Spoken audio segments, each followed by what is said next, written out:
Hey everyone, it's Taylor Herzog again. This time we're going to cover how we invest here at Time Advisors. So let's talk about how we're built different. Let's talk about our perspective on how math works. Then let's talk about how our perspective on the value of history. Then let's talk about our perspective on risk management, on what we think that means and how we do it.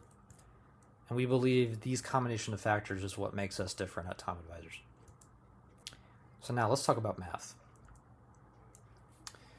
So the nature of math, the law of math, is that loss is horrible. And let's get into what I mean by that. So let's imagine we start with $10,000. If you experience a 10% loss, that means you're down $1,000. That means your new ending value is $9,000. While we don't like losses, they're ultimately inevitable, so it's not that shocking. However, what I think is interesting is if you realize this is your new ending value, the point of all of this is to grow your wealth over time to meet your financial goals. We don't want to just accept this and go home. So if we want to get back to even, which is getting back to $10,000 minimum, we have to have an 11% return from this starting point to get back to 10,000. So then I would notice that a 10% loss does not require a 10% gain to get back to even. You need 11. But more importantly, notice that as the loss increases, that the gain required increases at a faster rate. Notice how it just keeps expanding. So the pain of loss is so significant that even with a 50% drawdown or a 50% loss, you have to double your money, meaning 100% return after the loss to get back to even. So because of this nature of math, our view is it's better to focus on shallowing out or minimizing these catastrophic losses. It's better to focus on avoiding these than trying to find these because of the asymmetric differences between them. And we don't make the laws of math. This is just how math works. So we think this is important and is a foundation of our risk management process, is we focus heavily on trying to avoid these drawdowns. Now, let's talk about history. So down here on this axis, each column you'll see shortly represents a decade's worth of return. On this side is the annualized return from 0 to -10 to up 20. What was the annualized return you got in any given decade? And from a financial planning perspective, to keep it simple, ultimately for your plan to work, there's a number of a required rate of return you need to make your plan work. That's ultimately what ends up happening. As a proxy, let's use what pensions require, which is a rough approximation of you need a basically 7.25% per year annualized to achieve a pension's financial goals, which is a good proxy for, let's say, the typical person's financial plan. So that is the hurdle rate. That's what we need to hit to make the goals work. Then we're going to show the performance by decade for the most commonly recommended diversified portfolio of 60% stocks, 40% bonds. Stocks is fractional ownerships of businesses. Bonds, you'll generally own fractional ownership or whole ownership of the debt associated with businesses. So that's ultimately what 60-40 means. So let's see how this is done over history. So in the 2010s, this diversified portfolio annualized at about 12%. Well, if your hurdle rate's 7.2, for the decade of 2010s, you met and exceeded your goals. Great. Oh, but if we look at the 2000s, the same diversified portfolio annualized at 4. So you absolutely did not achieve all your goals. You're going to make some sacrifices somewhere, so that's not an acceptable outcome. But ideal outcomes don't always happen. So okay, all right, that happens. Now let's look at the 1990s. You'll notice that you more than doubled what you needed for the plan, which would have 7.25. You got 17. That's great. Now let's look at the 80s. It's even better in the 80s, annualizing at 19%. So if we look back at this point, for 40, 50 years worth of recent history, 3 out of 4 decades, you easily met your required rate of return. You only had 1 decade where it didn't work out. And maybe that's acceptable if your plan covers more than 1 decade. Great. Well, as someone who's been in this business a long time, I can tell you a lot of plans, a lot of research, when you read the fine print, the back studies that they do to make investment decisions often ends up meaning history is defined as this period. From the 80s to the 2010s and probably even to today. That's not wrong. That's great. But you'll notice history didn't start in 1980. So we think it's important to consider this data series, but we think it's important to consider more than just recent history. So let's look back further in the past. If we look back in the 70s, we only annualized at 6%.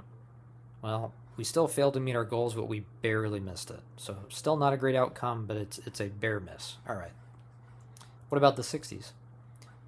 Oh, wait, it was another 6. So, wow, 2 decades in a row, we barely missed the goal. Still not great, but not horrible, but 2 decades in a row, that's not great. Oh, wow, in the 50s, we got 14%. All right, we effectively doubled our goal. Okay, that's great. So we missed 2 out of 3 decades. All right. Ooh, in the 1940s, we only annualized at 2%. That's a like you completely missed your goals. So major sacrifices have to have been made. But who knows? Maybe that's just an aberration. That doesn't happen a whole lot. Well, 1930s walks in and says, actually, not really. So now you're annualizing at negative 6% in the 1930s. So I want to highlight is in another half a century worth of history, only 1 decade out of 5 met your goal. So this diversified portfolio utterly failed its job of getting to your required rate of return for close to half a century, except in this one. So we think it's important to consider that this is part of the historical set when you make investment decisions, just as this is part of the investment history set you must consider. So when we do our investment research and we look at history, my point I want to make is we don't define history as 1980 and forward because it happens to be basically the golden age of investing. So I think it's important that you consider a longer arc of history. Now let's talk about our risk management. So on this axis, the higher up you are, the more likely an event happens. The further down you are on this axis, less likely it's going to happen. All right, simple enough. Then on this axis, if you're right in this area, you're having small gains. If you're on this side, you're having large gains, so making a lot of money. If you're on this side, you've incurred large losses. So let's think about it from this perspective.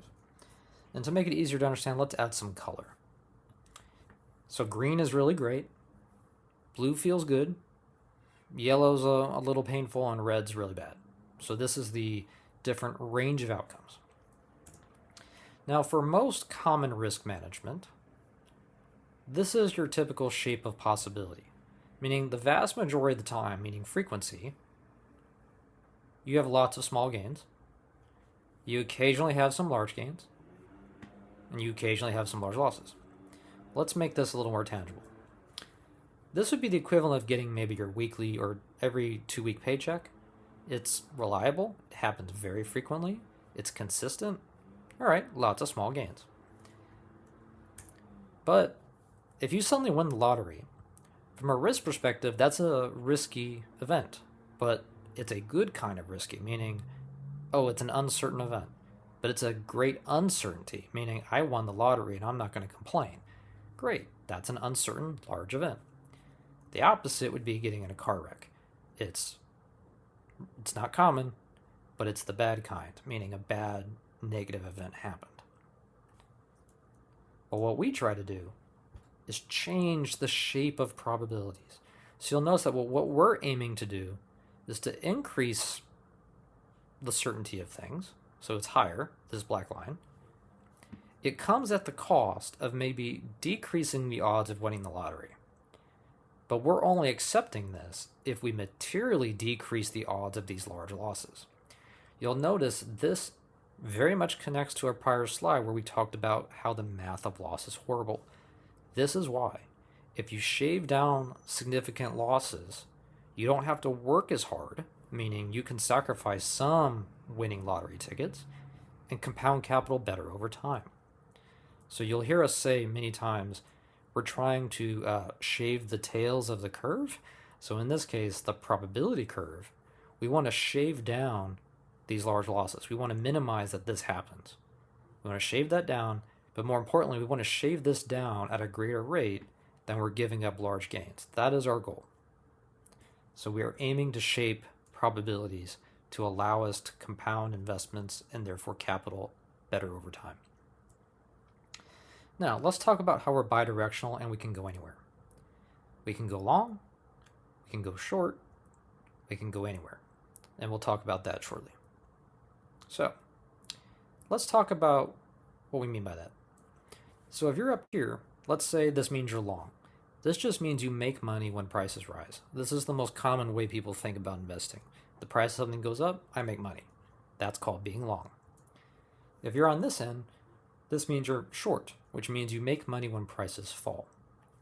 So as weird as it sounds, you can make money if prices are falling. You just have to be short. Now let's use colors again to make this easier to understand.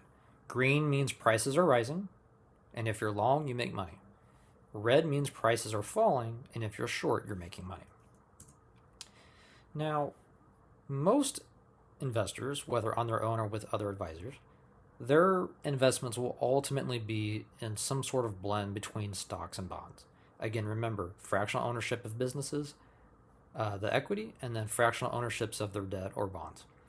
Okay, great, that's not bad. It's two different asset classes, but you'll notice it's on the long only side, meaning when both of these prices go up, you make money. That's fine.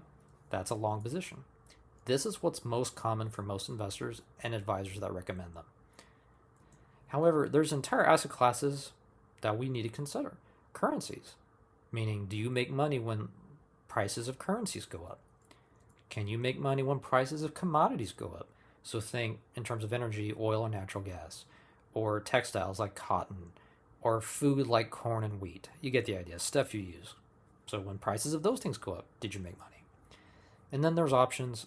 That's technical, but I won't spend a lot of time on that. But that's another way you can make money. Okay, so an entire section of being long, most people have no exposure to. But as you can imagine, what about the same thing on the opposite end of the spectrum? Meaning, can you short stocks? Meaning, can you make money when stocks fall? Can you make money when bonds fall?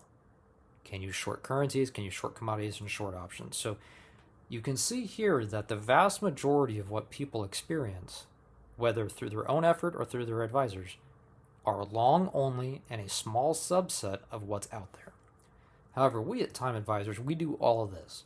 So we have and do go long and short all these asset classes. And we'll get into it shortly on how that makes a difference. So let's talk about how we fish for opportunity. We want to identify the current ocean. We want to find the spot on that ocean that has the fewest fishermen, because we don't want as much competition when we're fishing for opportunity. Then we also want to hire the best fishermen based on the fish that are currently present in the ocean. So if it just so happens there's lots of bass, we want to hire the best bass fishermen and put them on our boat and go over to that area. This is how we catch investment returns. So let's talk about the different macro oceans of opportunity. On this axis, this is when GDP is growing, so that's when the economy is growing. If you're down here, GDP is slowing. That often manifests as recession. On this axis, this is inflation. So if you're over here, inflation's getting higher. And if you're on this side, inflation is slowing. So let's, again, as usual, let's add some color. So think of this as an ocean. These are warm waters. This is where things are typically good. Prices are rising, investments are up. So you have warm waters where GDP and inflation is accelerating. But as both those variables slow, you'll notice you go from very warm tropical waters to cool mid-current waters to, if you get to the extremes, you're in Arctic cold waters. So think of it that way. Now, as you can imagine, depending on the ocean that you are currently in, you have different populations of fish to fish for. So in this ocean, you might have these types of fish you could go after. That's great. But as soon as the conditions change and you're in this type of ocean, yeah, you could still fish. There's still opportunity, but it won't necessarily be the same fish that you would find in these conditions. As you can imagine, same thing down in this quadrant. If you're in this area where you're approaching Arctic cold waters, completely different species of animals start showing up, or completely different species of opportunities show up. And then if you're over here, then very, very different. So the larger point here is, if you're aware of the macro ocean that we are in, and we don't get to choose which one we're in, we're all in this boat together, that if you're more aware of the opportunity set afforded by the oceans that you are currently in, you're better positioned to hire the fisherman that specializes in whatever species of fish that happens to be swimming. So we take it back to this example. Let's imagine we're on this macro boat that we're all in together. Depending on what ocean situation we're in, we can throw our lures by the fishermen that are best for the given fish on the long side of the boat, meaning we can fish for opportunity to make money when prices rise, but we can also fish on the other side of the boat, meaning we can make money when prices of these things fall. So if you imagine this boat going through those different ocean situations we just talked about, we can fish on both sides of the boat and have the best fisherman for the job given the current condition. Which leads us into, we ultimately become the managers of the fishermen. We try to find who we think are the best stock fishermen given the conditions and put them on our boat. Then we try to find the best bond fishermen given the conditions and put them on our boat. Then we try to find our best alternative fishermen, which is its own subspecialty, but we want to make sure they are also on the boat and they're fishing on the right side of the boat. And this is how we catch portfolio returns. Now, after all that work, you might say, okay, how do you measure success? That seems like a lot of work, and it is. We ultimately think it's important to focus on what really matters.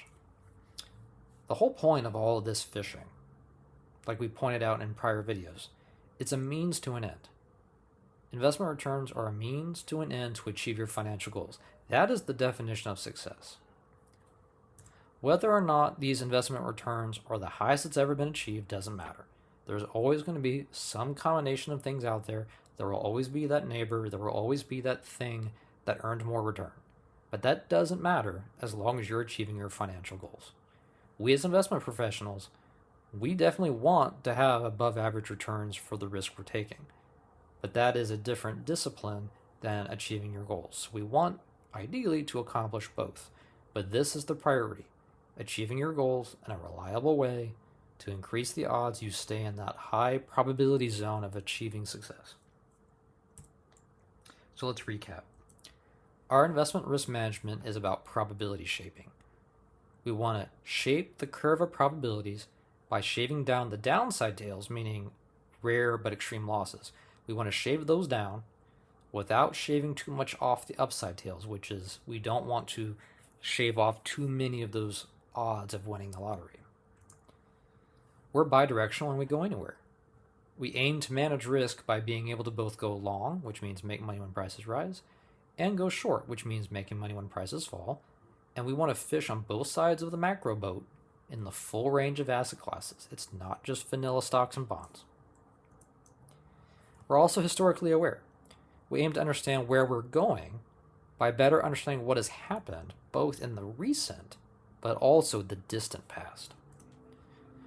We also aim to be macro aware because we aim to understand where we are going by better understanding the global macro cycle, or in this case, the analogy of the macro ocean.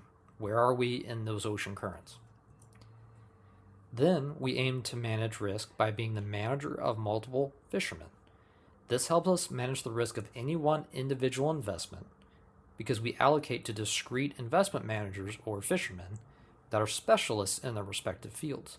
So you have a macro boat with specialist fishermen on both sides of the boat fishing for the opportunity that they specialize in based on the current opportunity set of the fish available. And then ultimately, investing is just a means to an end. The whole point here is to manage investments to serve the needs of your plan And that is the means to the end of the success, which is achieving your financial goals. All right. In our next slide, we'll talk about how we charge.